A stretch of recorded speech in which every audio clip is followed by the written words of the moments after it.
We had a chance, and I would encourage President Trump to start enforcing the law. The clock is ticking on TikTok. I think it's this Saturday that 75 days to start enforcing it is up. Yeah, and we now, I think, have a Senate and a House of Representatives that will actually continue to take stronger actions. But in lieu of a national strategy equivalent to what George Kennan and the U.S. State Department put forth in around 1948 for the Truman administration, and then what President Reagan put on steroids in the early 1980s, 1982 and 83 with his national security decision directives, putting our political warfare on steroids. Which caused the Soviet Union to begin collapsing by 1989, and then by 1991, it's done. It's in the dustbin of history. Until we have that strategy, the policy that says we're going to fight on a systematic basis across the board against CCP political warfare, and until we have the strategy to actually begin doing that, we're not going to make much progress on TikTok. We're not going to make much progress across that combined arms, multi-domain battlefield that I described earlier. Could you explain what the Truman administration did, what Ronald Reagan did? Sure. So what happens is at the end of World War II, here's a term that you're all familiar with, we had the peace dividend. We had everybody, all the troops wanting to come home. It had been 4 long years of war. And we were successful, but we basically quickly demobilized our forces. We pulled rapidly out of Europe, okay? We pulled rapidly out of the Far East. And so what's happening there, because everyone is triumphant. We've won. Let's get back to life. Let's get the economy roaring again. We're not paying attention to what the Union of Soviet Socialist Republics is doing in a lot of cases, in Greece, in Italy, all the countries in Eastern Europe that they were allowed to occupy as we destroyed Nazi Germany and marched on Berlin. They went well beyond where the areas that they were allowed to occupy. They set up communist parties. They set up United Front organizations throughout Western Europe. And a large part of what we remember as being free Western Europe during the Cold War would have fallen if it hadn't been the keen minds of like people like George Kennan, especially George Kennan. He gets the credit for those who study history, and there's not that many in American school systems anymore who do. But George Kennan, as you know, gets the credit for coming up with a containment strategy that ultimately won the Cold War. Well, what most people don't know is that Kennan also came up with the very important, then highly classified document called the Inauguration of Organized Political Warfare, in which he educated the Truman administration. This is how we're getting our butts handed to us in Western Europe. And this is what's happening in Asia as well. But then it was the primary focus of effort, the Schwerpunkt, was Western Europe.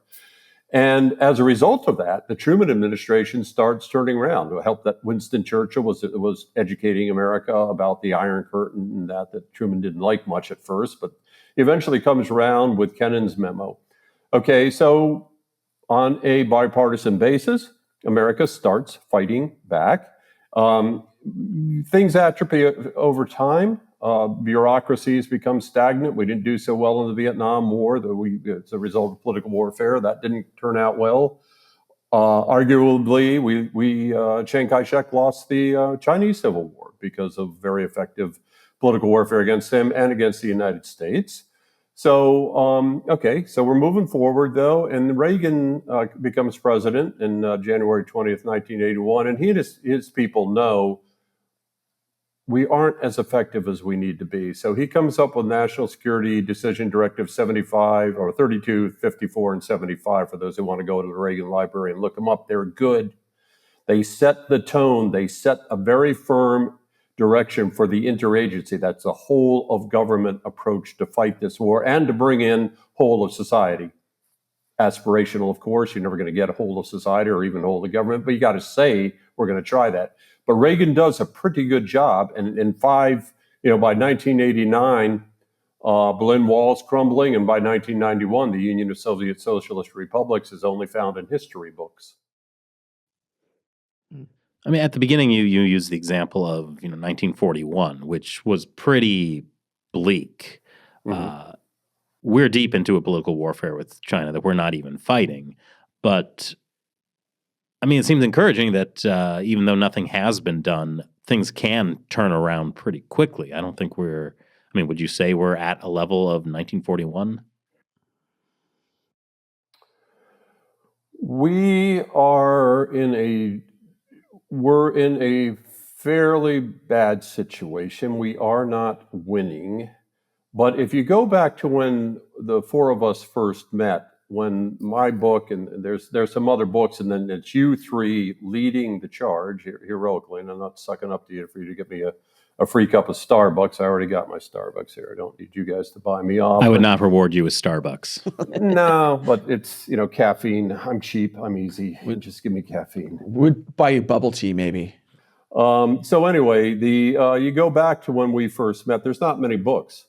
There's some documents. There's some brave people who are actually getting published, but a lot of people who are brave and are trying to get published, like I was able to do by going to a publisher that is guarded by tanks, machine guns, and close air support. I went to Marine Corps University Press to get published. A lot of other people that I knew who were trying to fight the battle by publishing and educating about it, they were getting spiked.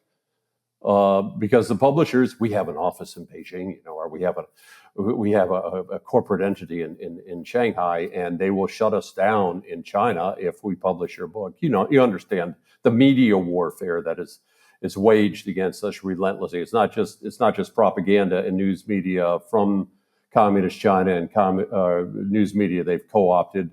Part of media warfare is spiking articles. It's spiking critics of China, and it's destroying people who try to publish books like I was able to publish. So if you look at what's being discussed in Congress, on the floor of Congress now, and you look at the House committees on deal with China, the House Oversight Committee report is a massive victory in terms of educating for those who study. It's a 300-page report, weighs as much as some people I know, and it's really good because it's very detailed. It looks at 25 agencies and rips them apart. CIA fails. National Security Council fails. 4 red balls if you want to go into the details of the methodology of it.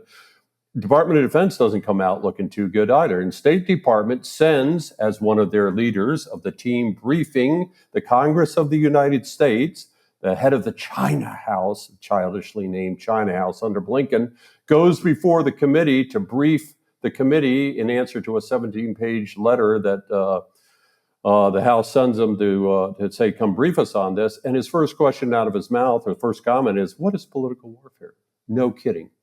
This is our State Department under Tony Blinken and Joe Biden and company. So while we have massive, egregious, willful ignorance in the case of some people, you have this. You have Congress. You have the agencies of the U.S. government now geared up. I think, especially in light of what I've seen coming out of the Trump administration, comments being made about Taiwan, which a lot of people were uncertain about up until very recently, where Trump 47 will stand on Taiwan. I think you're going to see a much more systematic effort under Trump 47 than they were able to complete before their time got cut short on Trump 45. The Pottingers, the Pompeos, the Dave Stillwells, they tried, ran out of time. I think now we're going to engage intelligently. At least I'm keeping my fingers crossed. Thank you for watching this clip. There's a ton more great stuff we talked with Kerry Gershaneck about, including the CCP's political warfare and how U.S. government agencies are compromised. That's all in our full hour-long podcast. It's available only for subscribers on our website, ChinaUncensored.tv. So check it out, learn more, and you'll be supporting what we do at the same time. The link is below.